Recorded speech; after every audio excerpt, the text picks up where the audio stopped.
لقد كان لكم في رسول الله أسوة حسنة لمن كان يرجو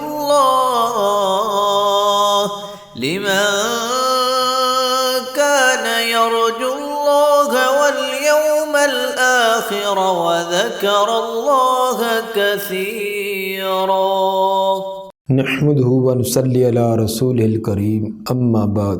صحیح البخاری کتاب الوضو باب نمبر 4 حدیث نمبر 137۔ باب لا یتوضا من الشک حتی یستیقن۔ باب اس سلسلہ میں کہ نہ کوئی وضو کرے شک کی بنا پر یہاں تک کہ اس کو یقین ہو جائے۔ جب تک وضو ٹوٹنے کا بے وضو ہونے کا یقین نہیں ہوتا اس وقت تک وضو کرنے کی زحمت نہ کرے۔ یہ باب قائم کرنے کے ساتھ امام بخاری رحمہ اللہ ایک اصول ثابت کرنا چاہتے ہیں، ایک اصول بیان کرنا چاہتے ہیں کہ جب کوئی کام یقین اور اعتماد سے شروع کر دیا جائے تو پھر اس کام کو شک کی بنا پر ختم کرنا درست نہیں ہے۔ ہاں اسی طرح کا کوئی یقینی عمل ہو تو تب تو یقین کے ساتھ شروع کیا ہوا وہ ختم کیا جا سکتا ہے، لیکن یقین والے کام کو تردد اور شک کے ساتھ ختم کرنا یہ درست نہیں ہے۔ آدمی نے وضو کیا ہے، اب وضو کرنا یہ کہ یقین ہے، اب وہ با وضو ہے، جب تک وہ یقینی کوئی حادث اس کو پیش نہ آ جائے۔ صرف شک تردد کی وجہ سے، شکوک و شبہات کی وجہ سے وضو کا باطل قرار دے دینا، یہ سمجھ لینا کہ شاید میرا وضو ختم ہو گیا ہو، تو یہ درست نہیں ہے۔ اس سلسلہ میں نبی صلی اللہ علیہ وآلہ وسلم کی ایک روایت بھی درج کی۔ حدیث نمبر 137۔ قال حدثنا علی قال حدثنا سفیان قال حدثنا زہری عن سعید بن المسیب۔ حدثنا علی سے مراد علی بن عبداللہ مدینی ہیں، امام بخاری کے شیخ۔ قال حدثنا سفیان سے مراد سفیان بن عیینہ۔ قال حدثنا زہری محمد بن شہاب زہری مراد عن سعید بن المسیب وعن عباد بن تمیم، اس کا عطف سعید بن مسیب پر ہے، یعنی امام زہری سعید بن مسیب سے بھی یہ روایت بیان کرتے ہیں اور عباد بن تمیم سے بھی۔ عن عمہ، اور عباد بن تمیم اپنے چچا سے بیان کرتے ہیں، اور عن امی سے مراد عبداللہ بن زید بن عاصم مازنی انصاری ہیں، جس طرح کہ امام مسلم اپنی صحیح مسلم کی حدیث نمبر 361 میں اس کی صراحت انہوں نے فرمائی ہے۔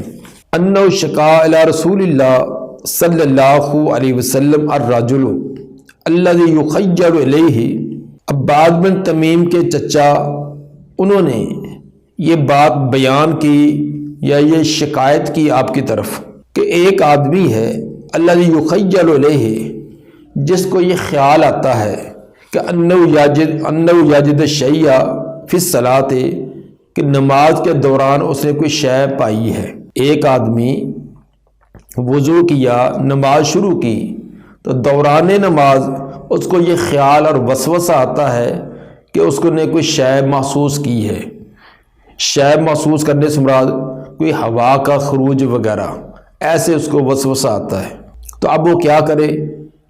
اپنی نماز کو جاری رکھے، اپنے دل کو یہ تسلی دیتے ہوئے کہ میرا وضو ہے، یا اپنے شک اور تردد کو ختم کرنے کے لیے نماز کو توڑ کر جائے، دوبارہ سے وضو کرے؟ کیا کرے وہ آدمی؟ فقال لا ينفتل او لا ينصرف، آپ نے فرمایا کہ وہ پلٹ کر نہ جائے، یا کہا تھا وہ واپس نہ پھرے۔ لا ينفتل یا لا ينصرف معنی ایک ہے، راوی کو تردد ہے کہ دونوں میں سے کوئی ایک لفظ تھا۔ حتی یسمع صوتا او یجد ریحا، یا تک وہ سن لے آواز یا پائے بو۔ شک کی وجہ سے وہ نماز کو چھوڑ کر نہ جائے جب تک کہ اس کو یقین والی کیفیت حاصل نہ ہو۔ یقین کے لیے یہی ہے کہ یا تو اس کو ہوا کے خروج کی آواز آئے یا بو پا لے۔ یہ اس وقت ہوگا جب شک کو یہ زائل کرنے کا طریقہ ہے کہ اس کو تردد ہے، بار بار شیطان یہ وسوسہ ڈال رہا ہے اس کے نماز میں خلل پیدا کرنے کے لیے کہ تیرا وضو ٹوٹ گیا، تو بے وضو ہو گیا، تاکہ وہ الجھ جائے، نماز کی طرف توجہ ہونے کے بجائے وہ اسی تردد میں رہے کہ میرا وضو ہے یا نہیں۔ تو آپ نے فرمایا کہ یہ اس ایک شیطانی وسوسہ ہے، خیال ہے، اس کی طرف توجہ نہ دے جب تک اس کو یقین نہیں ہوتا۔ یقین کی دو صورتیں ہیں، یا تو آواز آئے یا بو آئے، ان دونوں میں سے کوئی چیز محسوس کرے تو اس سے یقین ہو جائے گا کہ اس کا وضو باطل ہو گیا ہے۔ اور یہ تردد اور شک والے آدمی کے لیے ہے، لیکن جس کو تردد شک نہیں، ویسے یقین ہے کہ اس سے ہوا وغیرہ کا خروج ہوا ہے، اگرچہ اس کو بو اور آواز نہ بھی آئے لیکن اس کو یقین ہے، تو وضو اس کا باطل ہو جائے گا۔ اگر یہ لازمی نہیں کہ بو اور آواز یہی پہچان کا، یہ تو ایک تردد و شک والے آدمی کے لیے کو اسی اضطراب میں نہ رہے جب تک ان دونوں میں سے کوئی چیز محسوس کر کے یقین نہیں ہوتا۔ لیکن جس کو ویسے ہی یقین ہے تو اس کو بو آئے نہ آئے، آواز آئے نہ آئے، تو اس کا وضو باطل ہو جائے گا۔ یہ تو ہوا جو صحت مند آدمی ہے جس کو کبھی ایسا عارضہ پیش آ جائے۔ ایک ہے بیمار آدمی جس کو قطرہ نکلنے کی بیماری ہے، تسلسل البول، بار بار پیشاب کا قطرہ اس کو آتا ہی رہتا ہے، یا رکوع کو جاتے وقت، سجدے کو جاتے وقت، اٹھتے وقت معمولی سا زور لگتا ہے، جسم پر زور پڑتا ہے تو اس کو قطرہ نکل جاتا ہے یا شک ہو جاتا ہے۔ وہ کتنا بھی کنٹرول کرتا ہے لیکن یہ ایک بیماری کی شکل اس کو اختیار کر گئی ہے۔ اگر وضو کر کے آئے گا دوبارہ پھر اس کی یہی کیفیت، تو اس طرح تو 2 رکعتی نماز یا 4 رکعتی نماز ادا کرنے کے لیے اس کو کئی مرتبہ وضو کرنا پڑے گا۔ ایسے بیماری والے آدمی کے لیے جس کو تسلسل بول کی بیماری ہے یا ہوا کے خروج کی بیماری ہے، وہ کنٹرول اس کو نہیں ہوتا اور یہ لگاتار یہ سلسلہ اس کا جاری رہتا ہے، تو اس کے لیے طریقہ یہ کہ وہ ایک بار وضو کر کے نماز شروع کر دے، پھر اپنی نماز جاری رکھے، اگرچہ اس کا پیشاب کا قطرہ بھی نکل جائے اور ہوا بھی خارج ہو جائے، لیکن یہ بیمار آدمی کے لیے جس کو کنٹرول نہیں ہو سکتا۔ باقی صحت مند آدمی ہے، کبھی اس کو وسوسہ ایسا آ جائے تو اس کے لیے یہی ہے کہ شک کی بنا پر اپنی نماز کو نہ مت توڑے، اگر یقین آ جائے تو پھر وہ وضو کرنا پڑے گا۔ یقین کے لیے 2 صورتیں بیان کی، یا بو آئے یا اس کو آواز آ جائے، حتی یسمع فوتن او یجد ریحن، یہاں تک کہ سنے آواز یا پائے بو۔ حدیث باب نمبر 5، باب تخفیف فی الوضو۔ یہ باب ہے وضو کے اندر تخفیف کرنا، ہلکا وضو کرنا۔ ہلکے وضو سے مراد کہ وضو کے اعضاء کا ایک مرتبہ دھونا یہ تو فرض ہے، لازم ہے، ضروری ہے۔ تو ایک مرتبہ اعضاء کو دھونا یہ تخفیف وضو ہے، ہلکا وضو ہے کہ جو فرض پر عمل ہو گیا ہے۔ باقی رہا اعضاء کو 2 مرتبہ دھونا یا 3 مرتبہ دھونا، یہ کامل قسم کا وضو ہے۔ کامل سے مراد کے بہترین اور شاندار قسم کا یہ وضو ہوگا۔ تو بہرحال تخفیف سے یہاں مراد ایک مرتبہ اعضاء کو دھونا مراد ہے۔ اس کے لیے حدیث نمبر 137 امام بخاری لائے ہیں۔ قال حدثنا علی بن عبداللہ قال حدثنا سفیان سے مراد سفیان بن عیینہ عن عمر، سفیان بن عیینہ عمر سے بیان کرتی ہیں، عمر سے مراد عمر بن دینار مکی ہیں۔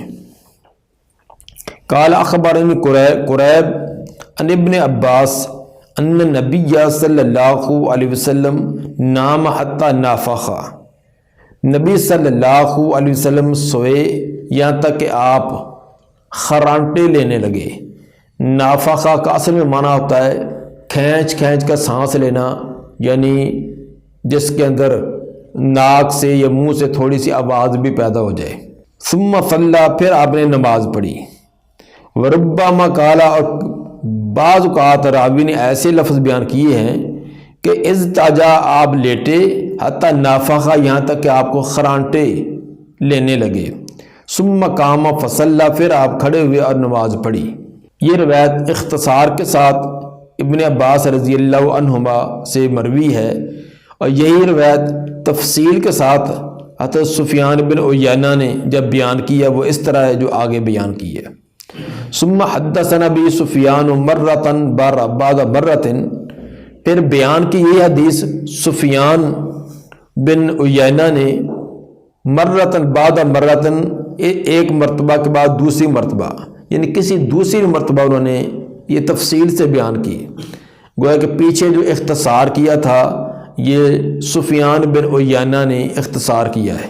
جب دوسری مرتبہ بیان کیا ان عمر سے اور ان قریب ان ابن عباس، وہ تفصیلی روایت یہ ہے کہ حضرت ابن عباس رضی اللہ عنہما فرماتے ہیں کہ بت عند خالتی میمونۃ لیلۃ، میں نے رات گزاری اپنی خالہ حضرت میمونہ رضی اللہ تعالی عنہ کے پاس ایک رات میں نے اپنی خالہ حضرت میمونہ رضی اللہ تعالی عنہ کے پاس گزاری۔ رات گزارنے کا مقصد یہ تھا کہ نبی صلی اللہ علیہ وآلہ وسلم کے رات کے معمولات دیکھے جائیں۔ چنانچہ فقام النبی صلی اللہ علیہ وسلم من اللیل، نبی صلی اللہ علیہ وآلہ وسلم رات کو کھڑے ہوئے، کچھ دیر نیند کرنے کے بعد پھر آپ رات کو کھڑے ہوئے۔ فلما کان فی بعض اللیل، جب رات کا کچھ حصہ ہوا، قام النبی صلی اللہ علیہ وسلم، تو نبی صلی اللہ علیہ وسلم کھڑے ہوئے، فتوضا من شن معلق وضوءا خفیفا، تو نبی صلی اللہ علیہ وسلم نے ایک لٹکے ہوئے مشکیزے سے وضو کیا، پانی کا مشکیزہ جو لٹک رہا تھا اس سے وضو کیا، وضوءا خفیفا، وضو ہلکا کیا، ہلکے سے مراد ایک مرتبہ اعضاء کا دھونا۔ یخفف امر و یقللہ، تخفیف بیان کر رہے تھے اس کی، امر اور قلت بیان کر رہے تھے۔ جب عمر بن دینار نے یہ روایت بیان کی تو وضو کے بیان کرنے کے اسلوب میں یا اشارات کے اندر تخفیف کا تھا۔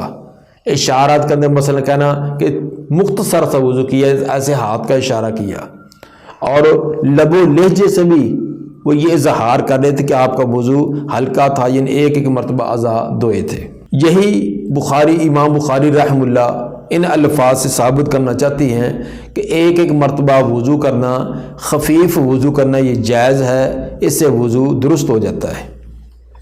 وقام یصلی، پھر آپ کھڑے ہوئے نماز پڑھنے لگے۔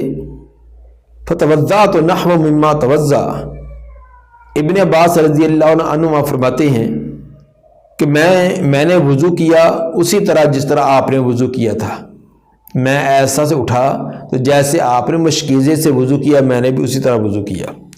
ثم جئت فقمت عن یسارہ وربما قال سفیان عن شمالہ، پھر میں آیا، میں کھڑا ہو گیا آپ کی بائیں طرف۔ سفیان بن عیینہ نے کبھی یسار کا لفظ بولا، کبھی شمال کا لفظ بولا، معنی دونوں کا ایک ہے، کیونکہ ظن غالب ذہن کے اندر ظاہری بات یہی آتی ہے کہ امام کی شان مرتبہ اور مقام زیادہ، تو مقتدی کو الٹے ہاتھ کھڑا ہونا چاہیے۔ یہ سوچ کر ابن عباس رضی اللہ عنہما آپ کے بائیں طرف الٹے ہاتھ کھڑے ہو گئے، جبکہ اصول یہ ہے کہ جب امام اور مقتدی دو ہی فرد ہوں، امام ہے اور ایک ہی مقتدی ہے، تو پھر مقتدی کو امام کے دائیں ہاتھ کھڑا ہونا چاہیے، یہ ہے شرعی اصول۔ تو ابن عباس رضی اللہ عنہما چھوٹے بچے تھے، پھر ان کو اس بات کا علم نہیں تھا، تو انہوں نے قیاس کیا کہ امام کی شان مرتبہ اور مقام زیادہ ہے، پھر خصوصاً امام بھی نبی صلی اللہ علیہ وآلہ وسلم ہے، تو آپ کو دائیں طرف کھڑا ہونا چاہیے، تو مقتدی کو الٹے ہاتھ کھڑا ہونا چاہیے، وہ الٹے ہاتھ کھڑے ہو گئے۔ فرماتے ہیں فحولنی، تو آپ نے مجھے گھمایا، فجعلنی عن یمینہ، اور آپ نے مجھے اپنی دائیں طرف کر لیا۔ اس سے ثابت ہو گیا کہ مقتدی اگر ایک ہے تو امام کے برابر کھڑا ہوگا اور امام کے دائیں ہاتھ کھڑا ہوگا، اور اس سے یہ بھی ثابت ہوا کہ نماز کے دوران اگر کسی سے غلطی ہے تو نماز کے دوران بھی اس کی اصلاح کی جا سکتی ہے۔ اور یہ بھی ثابت ہوا کہ نماز کی اصلاح کے لیے اگر کچھ تھوڑی بہت حرکت بھی کر لی جائے، جیسے بائیں طرف سے گھما کر آپ نے ابن عباس کو دائیں طرف کیا ہے، تو نماز کے دوران اتنی اگر نماز کی اصلاح کے لیے، درستگی کے لیے حرکت بھی کر لی جائے تو اس کے اندر کوئی خامی نہیں ہے، غلطی نہیں ہے۔ جس طرح کہ صف بندی ہے، بعض اوقات درمیان سے آدمی نکل گیا ہے یا کوئی اور مسئلہ بنا ہے تو درمیان میں فاصلہ ہو گیا ہے، تو اب جو امام کی طرف آدمی کھڑا ہوا ہے اس کے ساتھ پاؤں ملانے کے لیے اگر تھوڑی بہت حرکت بھی کر لی جائے تو اس میں کوئی حرج نہیں ہے۔ فحولنی، انہوں نے مجھے آپ نے مجھے گھمایا، فجعلنی عن یمینی، اور مجھے اپنی دائیں طرف کیا۔ ثم صلی ما شاء اللہ، پھر آپ نے نماز پڑھی جتنی دیر اللہ نے چاہا، پھر جتنا اللہ نے چاہا، آپ اللہ نے توفیق دی اتنی دیر آپ نماز پڑھتے رہے۔ ثم اضطجع، پھر آپ لیٹے، فنام حتی نافخ، پھر آپ سو گئے حتیٰ کہ پھر آپ خرانٹے لینے لگے۔ آپ نے تہجد کی نماز پڑھی، پڑھنے کے بعد پھر آپ نے آرام کیا، اور آرام بھی ایسی نیند تھی جسے خرانٹوں کی آواز آنے لگی۔ ثم اطال منادی، پھر اعلان کرنے والا آیا، فآذن بالصلاۃ، اس نے اطلاع دی آپ کو نماز کی، یعنی بلال رضی اللہ تعالیٰ عنہ، پھر وہ آئے، انہوں نے آ کر آپ کو اطلاع دی اذان کی۔ فقام معه الى الصلاۃ، تو آپ اس کے ساتھ کھڑے ہو گئے نماز کی طرف۔ فصلی ولم یتوضا، آپ نے نماز پڑھائی اور وضو نہ کیا۔ قلنا لعمر، ہم نے اپنے شیخ عمر سے پوچھا، قلنا یہ کہنے والے سفیان بن عیینہ اور ان کے باقی ساتھی ہیں، کہ ہم نے اپنے شیخ عمر بن دینار مکی سے پوچھا کہ انا ناسن یقولون، بے شک لوگ یہ بات کہتے ہیں، ہم نے یہ لوگوں سے یہ بات سنی ہے کہ ان رسول اللہ صلی اللہ علیہ وسلم تنام عینہ ولا ینام قلبہ، کہ آپ صلی اللہ علیہ وسلم کی آنکھیں سوتی تھیں اور دل نہیں سوتا تھا۔ نیند کے وقت آپ کی آنکھوں کے پر غفلت آتی تھی، آنکھیں نہیں دیکھ سکتی تھی، لیکن دل تمام کیفیات دیکھ رہا، وہ محسوس کر رہا ہوتا تھا، ادراک کرتا تھا۔ ہم نے یہ بات لوگوں سے سنی ہے، تو اس بات کی کیا حقیقت ہے؟ یہ شاگرد نے اپنے شیخ سے پوچھا۔ قال عمر، تو حضرت عمر رحم اللہ نے فرمانے لگے، سمعت عبید بن عمیر، میں نے عبید بن عمیر سے یہ بات سنی، وہ فرما رہے تھے کہ روی الانبیاء وحی، انبیاء کا خواب وحی ہوتی ہے، انبیاء کا خواب وحی ہے۔ ثم قارا، پھر بطور دلیل اور استشہاد کے انہوں نے یہ آیت پڑھی، سورہ صافات کی آیت نمبر 102، کہ انی ارا فی المنام انی اذبحک۔ سیدنا ابراہیم علیہ السلام نے اپنے بیٹے کو کہا تھا کہ بے شک میں نے دیکھا ہے آپ کو خواب کے اندر کہ میں آپ کو ذبح کر رہا ہوں۔ تو یہ ابراہیم علیہ السلام نے خواب میں دیکھا، تو چونکہ انبیاء کا خواب وحی ہوتی ہے تو پھر اس کے مطابق عمل بھی کیا۔ کیوں؟ ابراہیم علیہ السلام جانتے تھے کہ یہ صرف ایک خواب نہیں بلکہ اللہ کا یہ حکم ہے، کیونکہ انبیاء کا خواب یہ وحی ہوتی ہے۔ اور بیٹے نے بھی ذبح ہونے کے لیے تیار ہو گئے، کیونکہ بیٹا بھی جانتا تھا کہ جو خواب کے اندر میرے باپ کو چیز دکھلائی گئی ہے وہ اللہ کا پیغام ہے، وہ وحی ہے۔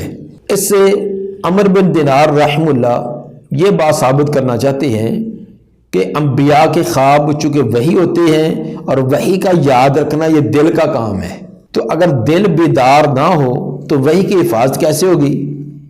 معلوم سے ثابت سے انہوں نے یہ کیا کہ واقعی انبیاء کے دل جو ہے وہ نیند کی حالت کے اندر بھی وہ بیدار ہوتی ہیں، ان کو ادراک ہوتا ہے، ان کو اپنے جسم کے ساتھ ہونے والے جو احوال ہیں ان کا علم ہوتا ہے۔ ثابت اس سے یہ کیا کہ نیند بذات خود یہ نواقض وضو نہیں ہے، نیند بذات خود اس سے وضو نہیں ٹوٹتا، ہاں البتہ نیند مزنہ وضو ہے، اس کی وجہ سے یہ گمان ہوتا ہے کہ شاید وضو کرنے کی ضرورت پیش آ گئی ہے۔ وضو کے لیے تو سبیل عین سے خروج ہے کہ سبیل عین سے کوئی چیز خارج ہو جائے، خواہ وہ بول و براد خارج ہو جائے یا ری خارج ہو جائے تو وضو تب باطل ہوتا ہے۔ تو نیند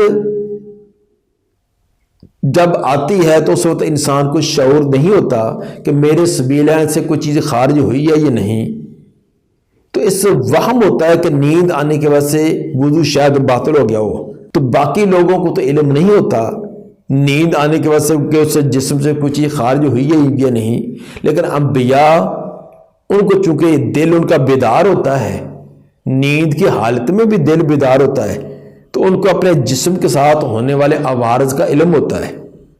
یہی وجہ ہے کہ اگر آپ نیند کے اندر آپ کو پتہ ہے کہ میرے سبیلین سے کس چیز کا خروج ہوا یہ نہیں، اگر ہوا ہوتا تو پھر تو آپ نیند سے بیدار کر وضو کرتے، جس طرح کہ پہلے تذکرہ ہے کہ آپ مشکیزے کی طرح کھڑے ہوئے وضو کیا ہے، حالانکہ وہ بھی تو نیند تھی، لیکن اس نیند کے اندر آپ کو پتہ تھا کہ میرا وضو پہلا ختم ہو چکا ہے، لیکن یہ دوبارہ جو ہے اس وقت بھی آپ نے نیند کی ہے، اور نیند بھی وہ جس میں خرانٹے ہیں، لیکن آپ کو پتہ تھا کہ اس نیند کی وجہ سے مجھ سے کوئی وضو کو فاسد کرنے والی، وضو کو ختم کرنے والی کوئی چیز سرزد نہیں ہوئی۔ تو یہ انبیاء کے ساتھ خاص ہے، باقی مخلوق باقی یہ امت ہے، خواہ وہ کتنے بھی ولایت کے اعلیٰ درجے میں پہنچ جائے تو ان کے لیے یہ کیفیت نہیں ہے کہ وہ بھی کہے کہ بھی ہمیں بھی پتہ ہوتا ہے، نیند کے بعد ہمیں علم ہوتا ہے کہ ہمارے ساتھ کوئی وضو کے نقض والی کوئی چیز سرزد ہوئی ہے یہ نہیں۔ تو باقی امت کے لیے یہی حکم ہے کہ نیند آئے تو وہ وضو کرے، لیکن نیند جو ہے وہ غالب نیند ہو، بیٹھے بیٹھے اگر جھٹکا لگا ہے تو اس سے وضو باطل نہیں ہوگا۔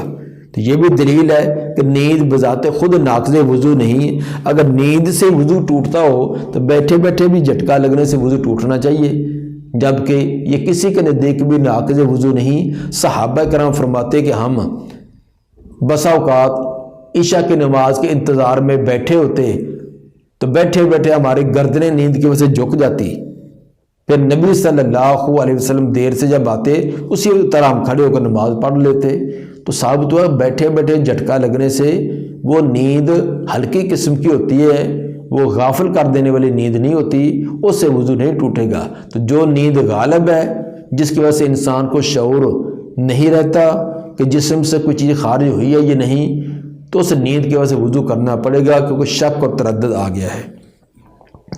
امام بخاری رحمہ اللہ نے اس باب کے اندر یہ ثابت کیا کہ ہلکا وضو کرنا یہ درست ہے، اس سے نماز ادا ہو جاتی ہے، اور مطلوب اور مقصود ایک ایک مرتبہ ہے، البتہ اگر تین مرتبہ آزاد ہو جائیں تو یہ ایک بڑا بہترین اور مکمل ترین یہ وضو ہوگا۔ اللہ تعالیٰ میں عمل کی توفیق عطا فرمائے۔ سبحان ربک رب العزت عما یصفون وسلام علی المرسلین والحمد للہ رب العالمین۔